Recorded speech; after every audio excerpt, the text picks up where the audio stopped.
This is A Different Perspective with Kevin Randle. A retired U.S. Lieutenant Colonel, Kevin Randle has been studying UFOs for nearly 50 years. Kevin has investigated some of the most famous UFO cases in the world and has been consulted for dozens of documentaries about UFOs. Considered one of the leading experts into the Roswell UFO crash of 1947, Kevin has written more than 25 books about UFOs, including the recently published Roswell in the 21st Century. Now, here is the host of A Different Perspective, Kevin Randle. And good evening. Welcome to this edition of A Different Perspective. I'm Kevin Randle. Before I get to my guest, who is becoming more and more famous by the minute, I just wanted to say one thing, and I've said this a couple times in the past.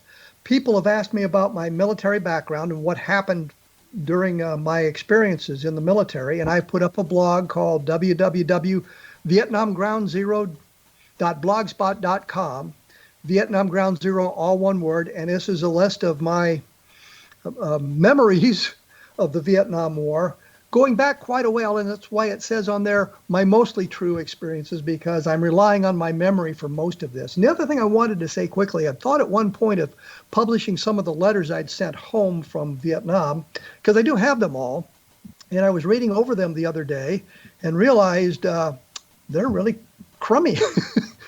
I was 19 at the time, so they weren't really well thought out things. And I've got copies of letters my father sent home from the Pacific during World War II, and my father-in-law's experiences in World War II as a naval officer. And these are much better letters than I was writing home. So that probably is not going to happen with the publication of the letters I sent home from Vietnam. I'm now joined by Dr. Abraham Loeb, who is the Frank B. Baird Jr. Professor of Science at Harvard University, where he was the longest-serving chair in the history of the astronomy department from 2011 to 2020, and where he directs the Black Hole Initiative and the Institute for Theory and Computation, a member of the President's Council of Advisors on Science and Technology, as well as the advisor on the advisory board for the educational platform Einstein Visualize the Impossible. He also chairs the advisory committee for the Breakthrough Starshot Initiative and the board of Physics and Astronomy of the National Academies, and services as a science theory director for all initiatives of the Breakthrough Prize Foundation. He is the author of 5 books and 800 scientific papers. Dr. Loeb is an elected fellow of the American Academy of Arts and Sciences, the American Physical Society, and the International Academy of Aeronautics. In 2012, Time selected Dr. Loeb as one of the 25 most influential people in space. He lives near Boston, Massachusetts, but we won't hold that against him. Dr. Loeb, welcome to A Different Perspective. Thanks for having me. I'm glad you could fit me in among all those interviews you're doing these days. Well, it looks like there is a lot of attention, which is good news. It means that the public is interested in this subject that we will discuss, despite the pushback from the scientific community. And I do think it's about time for science and the public interest to engage closer to each other. We're going to move on from where I was going to go because of what you said there. I interviewed Dr. James Van Allen literally decades ago on the topic of UFOs, and I wondered about the scientific community looking down upon him for that. And he mentioned that he thought his position in science was secure enough that he didn't have to worry about that too much, which I thought was kind of a wonderful thing, that he was now in a position where he could talk about those things without having to worry about how people would view what his legacy in science was. Do you have any concerns about that? I mean, you've written 800 papers, and I haven't even read 800 scientific papers. So, no, I mean, I don't really care how many likes I have on Twitter or whether my colleagues approve what I say, because, I have a tenured appointment at Harvard University, and the purpose of tenure is basically to allow you, people put trust in you that you know what you're talking about, and you will not do something that doesn't seem, reasonable. And I basically, in this case that we will be discussing, I just followed evidence on a very anomalous object that didn't quite fit to anything we have seen before, and concluded that it might be artificial in origin, and wrote a book about it. And of course, the reason I'm speaking to you is because my colleagues are not willing to consider this possibility whatsoever, and that's why I look so different. If everyone would be willing to discuss this possibility, then it would become sort of a matter of common sense, and nobody would speak with me necessarily. Well, let me divert the conversation quickly here, because I have one question I want to ask you, and then we'll get to the important stuff. And I prepared you with this question, which you're driving your Mustang at light speed and you turn on the headlights. What happens? Right. So actually, this thought experiment was considered by Albert Einstein when he came up with his special theory of relativity. And the point is, according to Einstein's theory, one of the assumptions he makes, which appears to be fully consistent with all the data we have, is that the speed of light is independent of the frame in which you're sitting. So if you're in the Mustang or if you're looking at the Mustang, the speed of light is the same. And the only thing that changes is, of course, the frequency of the radiation that is emitted changes by the Doppler effect, just like a siren that changes its pitch when a car is approaching you versus when it recedes from you, the pitch changes.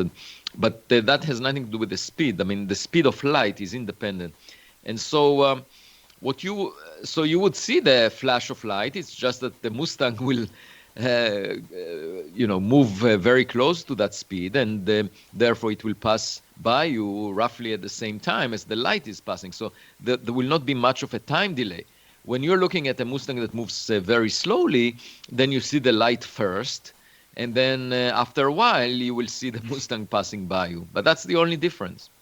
Well, my thought process was, if you turned on the lights, the light would be just sort of a glow around with the object as it's moving forward, but because it's at the speed of light, you get no reflected light from it or anything like that, and it would probably run over you before you even saw it. Oh, yeah. No, I mean, the light will arrive to you almost at the same, just before the Mustang, because it's moving close to the speed of light. So indeed, the time delay between when you see the light first and when the Mustang runs over you will be very short. You won't have time to respond. But the point is, the light propagates at the same speed, irrespective of whether the Mustang that emits it is moving or not. You will get the light at the same time. But when the Mustang runs over you, that depends on the speed of the Mustang. Well, that's kind of what I finally puzzled out myself after thinking about this for a long time. Let's get back to the real topic at hand, though, which I'm sure the listeners want to hear about. What suggested to you that this artifact was artificial as opposed to some kind of a natural interloper into the solar system? Right. So this object is called Oumuamua because it was discovered by a telescope in Hawaii, and the word Oumuamua in the Hawaiian language means scout or a messenger from far away. And it was discovered as the first object that was found near the Earth that came from outside the solar system. It was moving much too fast to be bound to the sun, gravitationally bound. And so clearly it came from outside the solar system. And at first people thought, well, it must be just like the rocks that we have seen before in the solar system, the asteroids or the comets. Comets are rocks covered with ice. So when they get close to the sun, the ice evaporates, and you get this beautiful cometary tail of gas and dust behind it. But this object didn't have any cometary tail. So then the astronomers said, well, it's not a comet then. But then it showed also push away from the sun that is usually accounted for by the rocket effect of a cometary evaporation. And in order to give this push that was detected, the comet had to lose about 1/10 of its mass, a substantial amount of its weight. And we would have seen that, but we haven't seen that. The Spitzer Space Telescope looked very carefully at this object, couldn't find anything. So then there was a puzzle, how to explain this extra push that the object exhibits without the rocket effect of a cometary evaporation. And the only thing that came to my mind is from the reflected sunlight. You know, just like you have a sail on a boat that is being pushed by reflecting wind, air, you can push a sail by reflecting light off it. And this is called the light sail. And we are currently developing this technology for space exploration ourselves. And the advantage is that the spacecraft doesn't need to carry the fuel with it. I should say also that in September 2020, about a few months ago, there was another object discovered that showed an extra push from reflected sunlight without a cometary tail. And this one was traced back to be a rocket booster of a 1966 mission to the moon. And we know that this one was a hollow object with a very thin surface, and that's why it exhibited the push. It had a large area for its weight. And we know that it was artificial, a rocket booster that we produced. In the case of Oumuamua, we don't know who produced it. Well, let me ask you this, because you're talking about it being sort of I guess, a light sail. If you moved away from close proximity of a star, how far out effective would this light sail be away from a star? How long could it expect a push from a star? Oh, that's a good question. So starlight is not giving, unless the sail passes very close to a star, the push is not very significant. So what we are currently developing is the possibility of launching a sail to a high speed using a laser beam that we produce artificially and then shining on the sail, because that can give you much larger speeds than the sun can, the sunlight. The problem with sunlight, the illumination drops, the flux of radiation drops inversely with the distance squared. So you don't get a lot of push unless you pass very close to the sun. And it could have been not necessarily a light sail. It could have been Oumuamua could have been just a very thin surface layer that was ripped apart from a bigger object like a spaceship or something. But the main point is that it didn't resemble anything that we have seen before, and therefore we should consider the possibility that it was produced artificially. Another thing I didn't mention was that as it was tumbling, as it was spinning over 8 hours, it looked like the light that we received, reflected sunlight, changed by a factor of 10. And that implies a very extreme geometry where the object projected on the sky is at least 10 times longer than it is wide. And the best fit to the variation in the light that it reflected was that of a flat surface, not cigar-shaped, the way you see in the famous cartoon, but actually a flat shape, a disc-like shape, a pancake-like shape. Well, we're going to have to take a break here and talk a little bit more about this, of course. And I've got, as I said, I've got a bunch of questions here that people have sent to me to ask you about this from the listeners of the program. And it's the most questions I've ever gotten. So you win on that point, I guess. Thank you. Thank you. And I should say that anyone that wants more details should check out the book, which was out yesterday. I was going to point out that you do have the book. It's called The Extraterrestrial. It's called Extraterrestrial, The First Sign of Intelligent Life Beyond Earth. And it came out yesterday. It's available on Amazon and any other bookstore. Okay. And I'll just mention quickly, I've got the Best of Project Blue book that came out along with Encounter in the Desert and Roswell in the 21st Century, which you can find on Amazon as well. We will be back right after this with Dr. Avi Loeb talking about Oumuamua. So please stick around.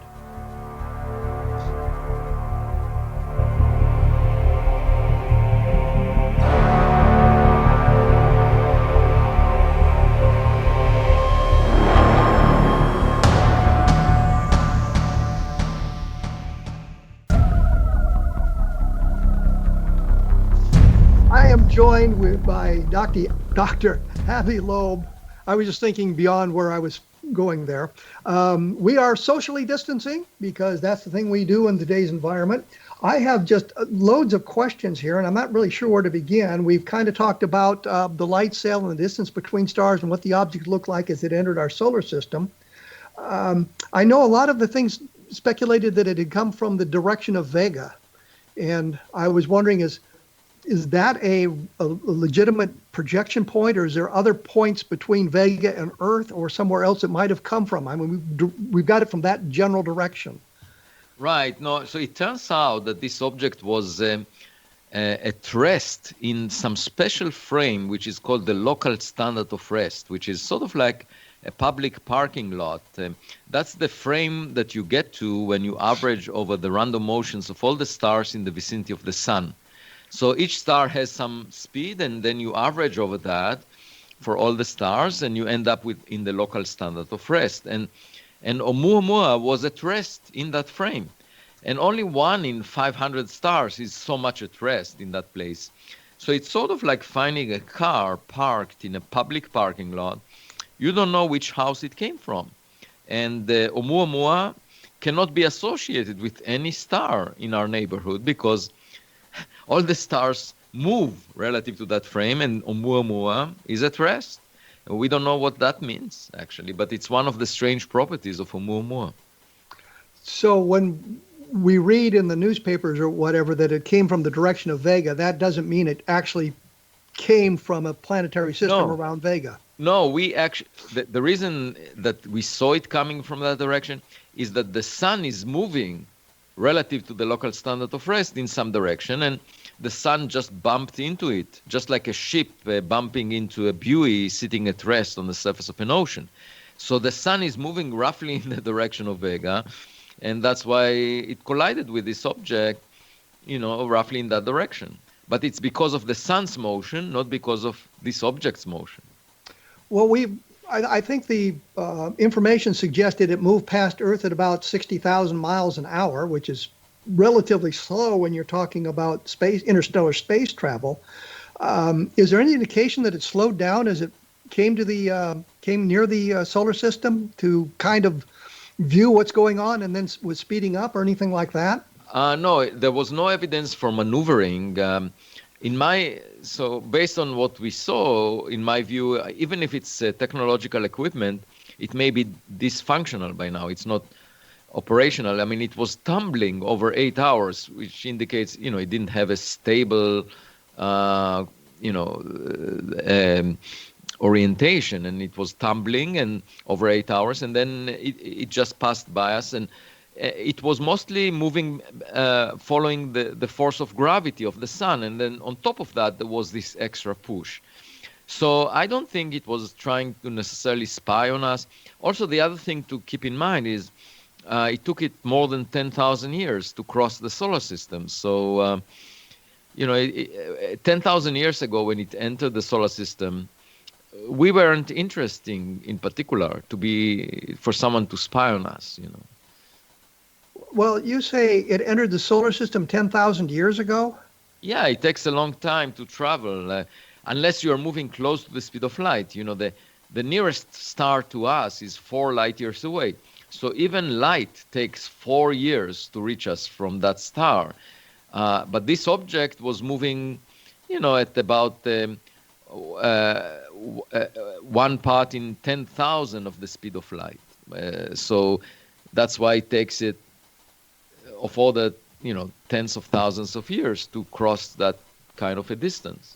Does that mean it's in an orbit around our sun now? It's been captured? No. It came from outside, and it left it will leave the solar system because it's just moving too fast to be bound to the sun. So now the point is, we looked in the sky just for a few years, and we found this object, and there must be many more, because unless we were very lucky and just found one that is extremely rare, most likely there are many of them, and I think of them mostly as space junk. It's possible that other civilizations just produced a lot of objects, and if we continue to look, we will find many more. Well, I know this Voyager, which we launched, I think, in 1976, just left the confines of our solar system. Mm-hmm. So that suggests it's traveling faster than Oumuamua? Well, no, it's traveling roughly at the same speed within a factor of 2. So Oumuamua was moving faster close to the sun, but now that it's exiting, it will move at a similar speed to that of Voyager 1, Voyager 2, or New Horizons. And that's the point, actually, that if objects like that were launched by other technological civilizations, they will fill up interstellar space and they will move at roughly these speeds. And this is the first one that we discovered. And just like walking on the beach, and most of the time you see rocks and seashells, every now and then you see a plastic bottle that was artificially produced. And we should apply the same approach here, that we should search for more objects that came from outside the solar system, and every now and then we might find one that looks artificial. And I think it opens a completely new window into finding evidence for extraterrestrial life, because in the past people focused on looking for radio signals, and that requires the sender of the signal to be alive at the time that the signal is sent, sort of like speaking on the phone with someone. But a message in a bottle is more similar to getting a letter in the mail, and you don't need the sender to be alive when the letter gets to you. It could have been sent by a civilization that is dead by now. So you have a better chance of finding relics from things that existed in the past, may not exist anymore, but they just sent out objects into space, So what you're kind of talking about here is astronomy or astroarchaeology? Yes, I call it space archaeology. Just like on Earth, we find evidence for cultures that are not around anymore, like the Mayan culture or others. We could do the same thing in space and search for relics of ancient civilizations. Yes. So I guess what I'm thinking about here is we've got Voyager moving out into interstellar space, and maybe 50,000 years, another intelligence life form comes across it. And yet our civilization may be long gone by the time they see that. And it's just that's right. Exactly. A remnant. Exactly. That's exactly my point. And you keep accumulating objects in space from every technological civilizations that launch something. You keep collecting that. And I call it space trash or space.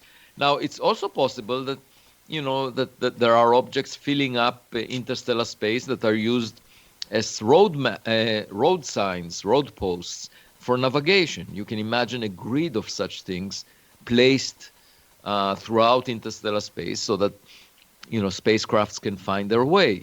Or you can imagine things like that being put there as relay stations for communicating signals. We don't know what Oumuamua's nature was. We just found it. Well, I guess that, of course, leads to the next question is, how would you prepare for the next time we find one of these? What would you do differently now that we think this is possible? What would we do differently when we spot one? Right. So the one most important thing is to discover one that approaches us rather than recedes away from us, because we couldn't really catch up with Oumuamua. It was moving much faster than our rockets. But if we find an object that is approaching us, then you can meet it along its path and take a photograph of it by a camera that passes close to it. And of course, a photograph is worth 1,000 words. You can easily tell an artificial object apart from a rock. And so my hope is that in the coming years, astronomers will be motivated to monitor objects coming from outer space and trying to figure out what their nature is. Well, I think that one of the questions I got was somebody wanted to know why this object was flying by, they didn't drop an anchor, so to speak, so they could get a good look at us. But I think you've answered that question by suggesting this was a dead artifact, that it's out there floating around, and the civilization that built it may be long gone, and any crew it may have held is long gone as well. Exactly.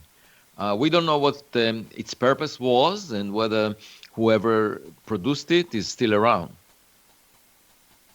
But this suggests, I guess, a type of interstellar flight, but isn't the vast distances in space kind of suggestive that we're not going to be seeing any interstellar travel in the very near future? No, because it depends how many such objects exist per unit volume, that. And of course, it will depend on their size. There could be many more small objects that we don't notice because we detect these objects as a result of them reflecting sunlight.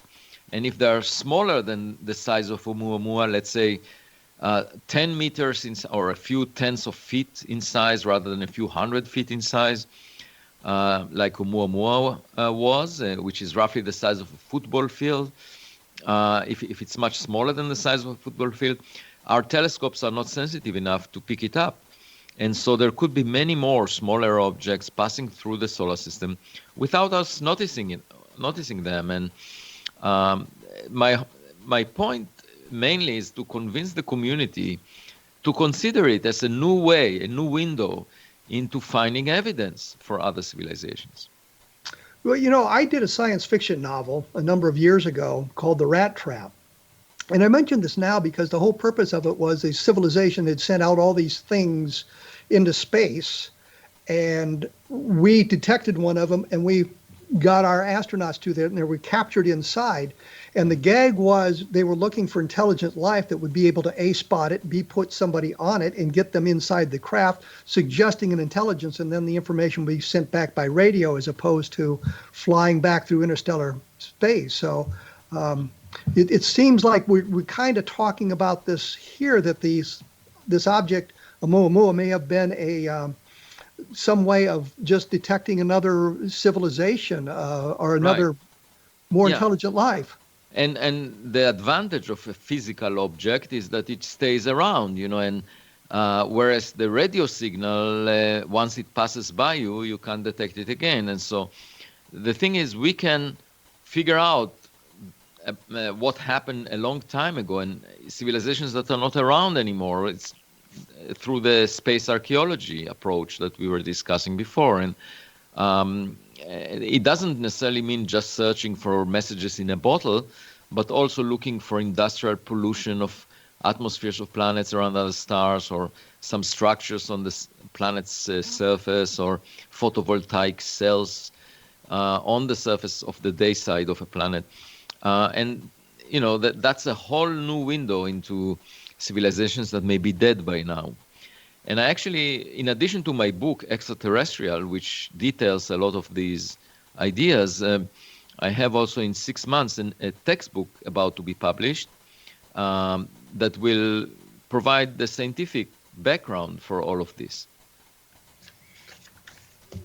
So what you're saying, I guess, and I'm working off another question, which is that this was not necessarily directed at Earth. It was just kind of out there, and we kind of intercepted it. Yes. As we fly by. That's right. And there should be many more. That's my other point. We shouldn't obsess just about Oumuamua and say, oh, yeah, we missed an opportunity to detect everything about it. We shouldn't be too worried, because I think there should be many more. The chance that we were lucky and saw the only one is extremely small. When I see an ant in the kitchen, I get alarmed because I know that there are many more ants in the kitchen.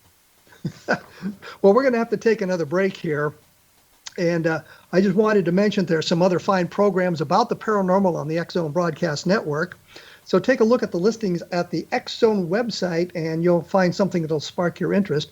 You are listening to A Different Perspective on the X-Zone Broadcast Network, and we will be back right after this, so please stick around.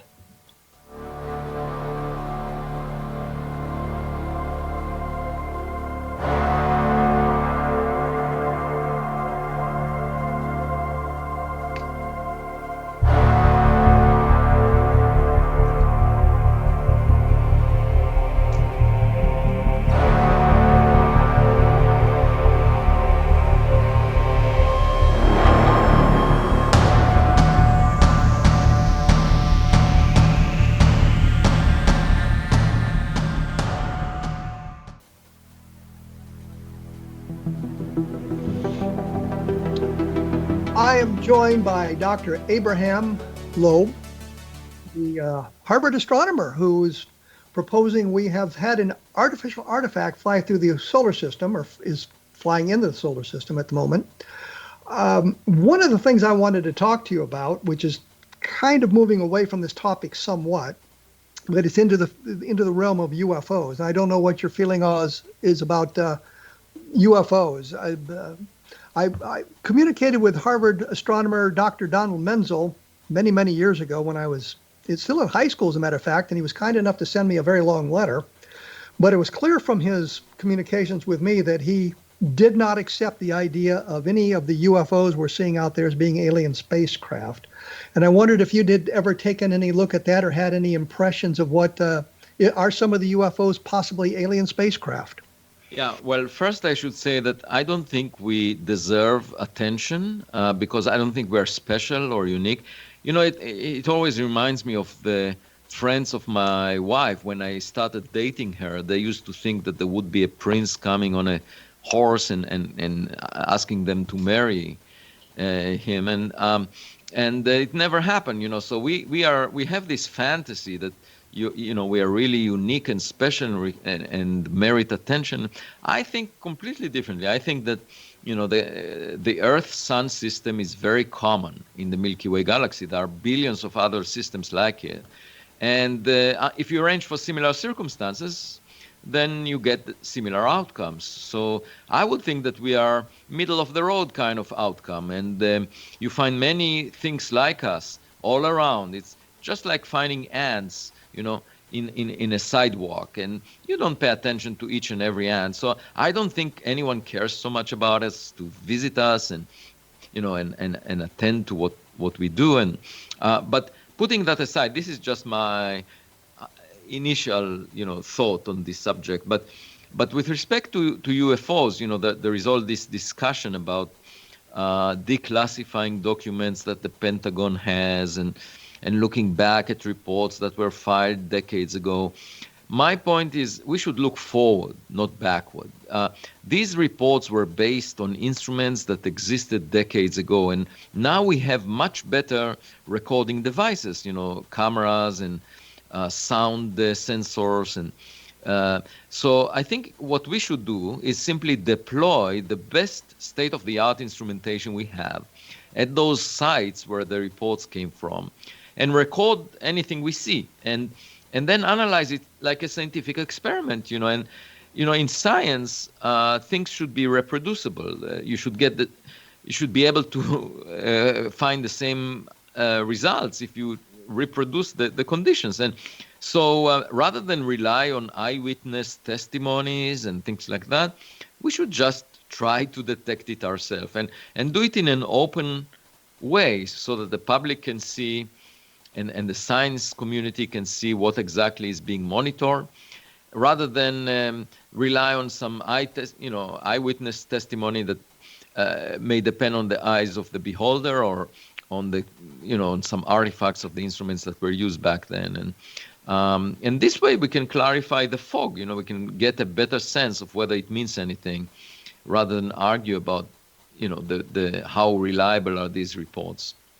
Well, what I'm getting at, though, is you said that the Earth wasn't special, and I'm wondering that if I was a spacefaring race and I came across a civilization, an industrial civilization that is making its first steps into space, wouldn't that generate additional interest from my point of view, simply because I've now found another intelligent race relatively close to my home world? Not really, because we tend to think that we are intelligent. I don't think that we are particularly intelligent. And the way I define intelligence is that you are doing everything you can to promote your self-interests. Okay, so you have, like, for example, we have some resources, money, energy, all kinds. If we were to use it mostly for constructive purposes, I would say that we are intelligent. But if you open the newspaper every morning, you know, you see that most of our efforts are destructive. You know, we are doing things that are not good for us. We are fighting other nations. So I won't declare the human species as intelligent. I would say we're behaving not so intelligently, and maybe we should get our act together, and and then we will get some attention. But for now, we are just not intelligent enough, and moreover, if you imagine, I mean, the sun is one of the late forming stars in the universe. So there are stars like the sun that formed billions of years ago, and they by now are probably much more advanced than we are. And why would they care about us? That, to me, it sounds like we are too self-centered. We think too highly of ourselves. We are arrogant beyond what is appropriate for us. And that's part of the reason why the science community is not even contemplating searching for technological signatures and just pushing it to the periphery of science. And the mistake that is being made is to assume that maybe we are unique, maybe we are special. And I know it from my daughters when they were young. My daughters when they were infants, they tended to think that, they're very special and unique and the world centers on them. Then they went to the kindergarten and they saw other kids and realized, oh, we're not that special. They got a better perspective. And for us to mature as a civilization, we need to find others. You mean other civilizations? Yeah. Only then we will get the correct perspective. But I think that's a nice philosophical argument, but I'm thinking more in the terms of Jane Goodall spent decades studying the chimpanzees, which turned out to be maybe a warlike creatures and indulge in cannibalism and all kinds of things like that, according to her studies. But my point is simply this: if I'm a spacefaring race and I find a solar system that has a life form on it that is obviously has a technical ability, because we've created this society and we're building things and we're sending ships into space and that sort of thing, I would think that if I was another spacefaring race, I would be interested in studying the evolution of that from the point I discovered it. Not necessarily. To see how it develops. Not necessarily, because in fact, if they are very advanced relative to us, they might close themselves in a cocoon. I call it social distancing on a cosmic scale. They will keep themselves closed off because they will build a habitat where they get everything they need and just close themselves off and not communicate with anything that would lower the quality of life. And if you might think, oh, well, that will not allow us to find any evidence about them. That's not necessarily true, because they must throw some trash. And, just like investigative journalists that search through the trash cans of celebrities in Hollywood in order to find what they're doing in their private life, we can also look at their trash, in this case space trash, and try to figure out what their lifestyle is. But does this really suggest there are no alien visitation going on now, meaning the UFO phenomenon? Are you suggesting there's really nothing to that, or no? I'm just saying this is my starting point, okay? And I'm willing to be convinced otherwise, but the way I would be convinced is by doing a scientific experiment where I deploy instruments. And I should say I discussed this topic with Joe Rogan about a week and a half ago, and then there was a grassroots initiative of people that heard the podcast to raise funds for such a purpose. And I'd be happy to work on that if we get the funding. Well, and I think that's a fine idea too. I know of one instance which was the green fireballs back in the late 1940s. The Air Force wanted to set up a number of cameras in New Mexico where the majority of the green fireballs were being observed, but they just never bothered to do that. It might have been a way of determining exactly what those things were, as opposed to the speculations that were going on. I think they ended up with one camera, and it seemed like every time they'd see a green fireball in one place, they would move the cameras. And of course, as if you're a hunter, that the thing you don't do is try to chase the game that way.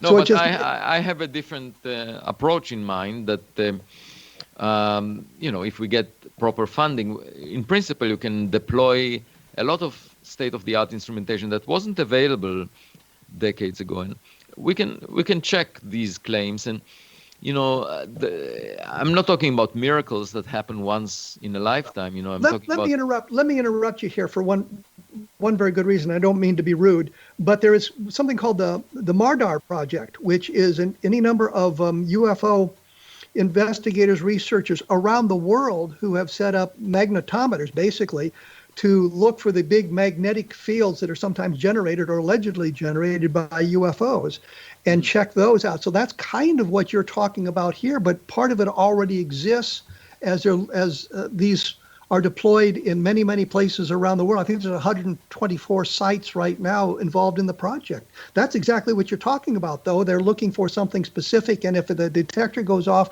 then the persons go out and try to gather the data, define the object or gather data and take photographs of it. Isn't that exactly what you want to do? That has the spirit of what I want to do, but I have to look at the details of what kind of detectors they use, and only then I will be able to tell you if it's up to the standards that I had in mind. But yes, it's that kind of an approach that I'm thinking about. Yes. Well, I can send you details on that if you want. To take a look at it, but I would say that this is mostly a private enterprise, and the people who are doing it are funding it out of their own pockets. Yeah, so probably they don't really have access to the very best instrumentation that one can put. So I'm talking about level of funding of tens of millions of dollars. And unfortunately, I don't have that kind of money either. So that's okay. But if 10 million people have $1, that's enough. Yes, absolutely. But I think ufology as it exists today is they're beginning to look in that kind of an arena, looking for a way to be proactive as opposed to be reactive to it. Somebody calls us, we just had a UFO sighting here, and they rush out to see what they can find and talk to the witnesses and that sort of thing. Now they're looking for a way of detecting these things and gathering specific data once the detector goes off. And that would be another question, but I'm sure it's just not going to be fair to ask you about the electromagnetic effects that are sometimes observed by you in relation to UFOs. Yeah, I mean, I think it's, all of these effects, the reports that came from the past are, in my mind, were not done under controlled experimental standards, and I would like to repeat the measurements with the best instruments we have right now. But I would suggest, to be argumentative, that if we're talking about, say, electromagnetic effects, we have hundreds of cases of the UFO interacting with the environment with these electromagnetic effects. Mm-hmm. And having that body of historical information suggests a way of now becoming more proactive and doing kind of what you want to do is look for, find a way to detect these things and gather the proper data in the future. Right. Yeah, that's my goal, yes. Okay, well, we'll take a break here because we've kind of hit a stopping point, and we'll get back to our last section. The book is Extraterrestrials? Yeah, Extraterrestrial, the first sign of intelligent life beyond Earth, and it just came out yesterday on Amazon.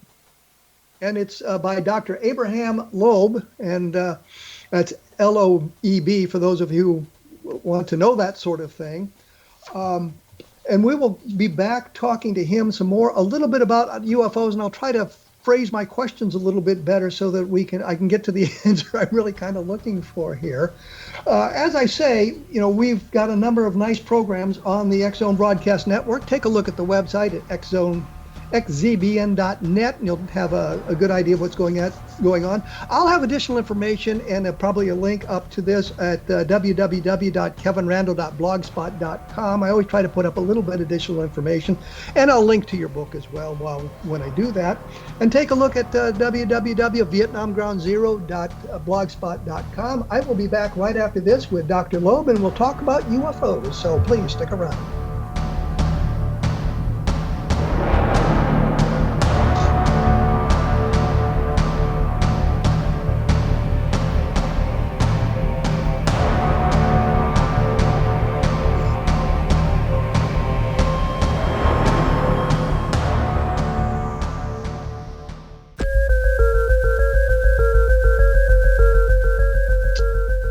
am here with Dr. Abraham Loeb, and I do a bad job of promoting my own stuff on this program. I realize periodically I should be saying more things about what I've done and where you can find some of this research.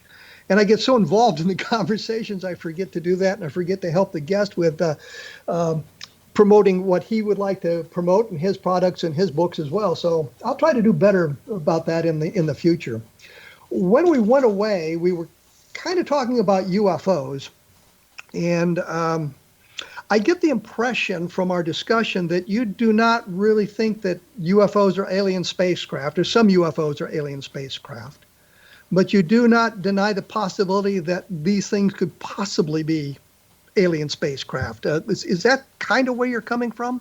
Yeah, I mean, I never have a prejudice, but I want the evidence to be scientific in the sense that it's not relying on eyewitness testimony. So let me give you an example. There is this biblical story in the Old Testament about Abraham that heard the voice of God, and the voice of God said that he should sacrifice his only son, Isaac. And if Abraham had a voice memo up on his cell phone, he could have pressed the button and recorded the voice of God. Okay, and then convinced everyone that indeed God spoke to him. But he didn't have that cell phone. And God never spoke to anyone else afterwards in the same way. So we have no way of telling whether the story that Abraham mentioned is real or not. It could have been an hallucination. Who knows?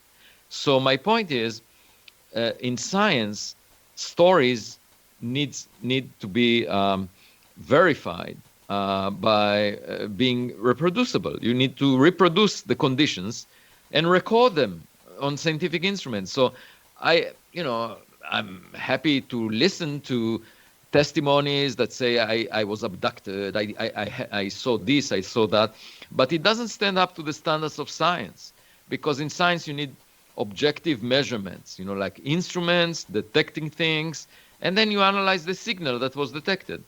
So there is nothing to prevent us from deploying instruments, scientific instruments, at the same sites where the reports came from. And we can see if we detect anything. But wouldn't you suggest, and I love the term instrumentality, by the way, which comes out of, I think, the science fiction film Forbidden Planet, be that as it may. Okay. We have reports from ground observers backed up by radar testimony with photographs of the radar scopes and photographic evidence. Doesn't that kind of meet some of your scientific parameters? No, not really, because photographs are misleading. I mean, it could be, a natural phenomena, or it could be, something going wrong with the camera. So what you really want is multiple instruments detecting the same thing and getting not getting something faint and barely detectable, but getting a clear image of what it looks like. And rather than relying on individuals, that happen to be at the right place at the right time by chance, if you place those instruments in advance and you know exactly what you put there, and you detect something unusual, then it looks really interesting. That's the kind of rigor that I want to see in the detections. But I think we're kind of talking at cross purposes here, and I guess I'm not making my point clear enough that some of what you asked for already exists in the UFO phenomenon. And I'm thinking of radar cases where you've got multiple radar sets involved. Yeah, that's interesting. No, I mean, if there is, obviously we should look at past reports to see if there are interesting cases. But my point is, for me to follow on these, I want to reproduce them, right? So I want to see something similar with instruments that we currently have that are much better than used to be in the past. So the signals should be even clearer with these instruments. I just want to reproduce them so that I'm sure that it's not something that by chance happened, some malfunction of something, or I just want to make sure that I see it again. So I think the ideal situation is you would have multiple witnesses, independent witnesses at multiple locations photographing the same object at the same time. Right, not witnesses, actually instruments, yes. But I mean, they're photographing the same thing at the same time, and with everybody with a cell phone with a very good camera on it now, we should be able to get a number of UFO cases that way. Right, right. If the people would stop looking at their phones and look up into the sky. Yeah, but I'm not talking about people. I'm talking about, detectors that will record what they see. So it will be in electronic form. You will have data that comes out of those recording devices and cameras and so forth. Forget about people. I don't want people to give me the impression of what they see. I don't need the testimony. I get the data directly from all these instruments, and then I analyze it. That's the way science is done. Nobody is asking the scientists to sit in the room where the experiment is done and tell us back what they see and what their impression is. That's not the way science is done. There are always instruments that are being used to record the data, and then you look at the data that comes out of those instruments, simply because instruments are objective. They don't have feelings, they don't have impressions, they don't have hallucinations. They just record whatever comes into them. And then you analyze that data. That's the way science is done. I don't want to hear someone saying, I saw this bright light and it looked really strange, and then I saw something and I was abducted and then something happened. I don't want these things. I got that, and I understand that. And I said witnesses because I was thinking if somebody had to push the shutter on the camera or No, you don't need to push because it will be done automatically. You can arrange these things to be done. In fact, it can be monitored all the time. The sky can be, and if nothing unusual happens, then you just dump the data and forget about it and continue to monitor. But I want it to be automatic. I don't want people to be part of it. Okay, fair enough. And as I say, I think the Mardar project has some of those elements that you're looking for in it, and I will send you some information about that, and you can see, or who to contact. The one thing you need to know about me is that I don't have a prejudice, not as if I will dismiss something just because I think in advance that it must be wrong. I will look at whatever you send me and just decide for myself, and then I want to be able to reproduce it. If it's real, it should come back again, And I think that's part of the philosophy behind the Mardar project is to do exactly that. The instruments collect the data, the directions, the change in the magnetic fields, and all of that kind of thing, the kind of data that you would like. And maybe you'd have some suggestions on how they could improve their observations, improve the instrumentality to get the kind of observations you'd like to see. No, I mean, a lot of people can have the same intentions. The question is who does the right job, So yes. People can have good intentions, but just do a bad job or not do the state-of-the-art job. And I'm arguing in favor of doing, just the best job possible. Oh, absolutely. I think that's great. And like I said, I had multiple questions here that we just haven't gotten to. Radio astronomy has been searching for radio signals from other civilizations. And I think somebody, and it may have been Frank Drake for all I know, said, what if everybody's listening as opposed to sending out radio waves? Of course, we've been broadcasting radio waves for 120 years now into space, so somebody might have been able to detect those. You're not a big fan of radio astronomy, or the search for extraterrestrial intelligence using radio astronomy, I suppose I should say. Yeah, no, I mean, we've been broadcasting for about a century, and we were not careful about it because now there is a bubble of radio waves out to 100 light years, and if there is any civilization out there that is equipped with radio telescopes, they know about us by now. And my philosophy is that, if you enter into a room full of strangers, first you listen before you speak, because you don't know how dangerous this room is. And we haven't done that. We spoke very loud in the past without paying too much attention. And we may bear the consequences decades from now. Something may happen. But in general, radio signals are good as long as the sender of the radio signals is still alive. Otherwise, it will stop transmitting. And that's why it may be rare, because you can only see civilizations that are alive exactly at the time that you're observing them. And that may be a short window. For example, we were transmitting only for 100 years. out of the 4.5 billion years age of the Earth, and that's a very short window relative to the total amount of time, and therefore the chance of observing another civilization being in this phase where they are transmitting might be small, and that's why there may not be so many of them. But the thing about the objects that I was mentioning before, like Oumuamua, that keeps piling up. If a civilization lives for 100 years or 1,000 years and produces space debris, after they are done, we can still find it. Well, I've got to thank you for taking your time to chat with me, because I find it absolutely fascinating. I will make one quick comment here, and it kind of reflects on Contact by Carl Sagan, where I think the signal they received was of Adolf Hitler. I'm always worried about they picked up something like Laverne and Shirley, which shows us not at our most intelligent operation. Don't worry about it. We are not intelligent anyway. I mean, irrespective. But one thing I wanted to mention to you, since you mentioned your military background, I served in the military at a young age. I was born in Israel, and when I was in the paratroopers, I remember the statement that sometimes a soldier needs to put his body on the barbed wire so that other soldiers can pass through. And, I feel that way in terms of the reception I get to these ideas that we discussed in the scientific community. And I do it, I suffer the pain. I do it because I want to promote a better future for the younger generation so that they will be able to discuss these subjects freely without being bullied in the future.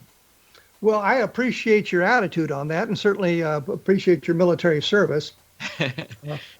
I learned in my military service that you do not walk when you can ride, and you do not ride when you can fly. So that was why I was a helicopter pilot. By the way, I did parachute, I drove tanks, and I know all of these experiences.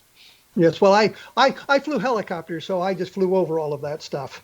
Anyway, thank you, Dr. Loeb. I appreciate you taking your time to chat with us about these subjects and your thoughts on UFOs as well. Your book is Extraterrestrials, and you can find it on Amazon.com. Thank you so much for joining us today. Thanks for having me.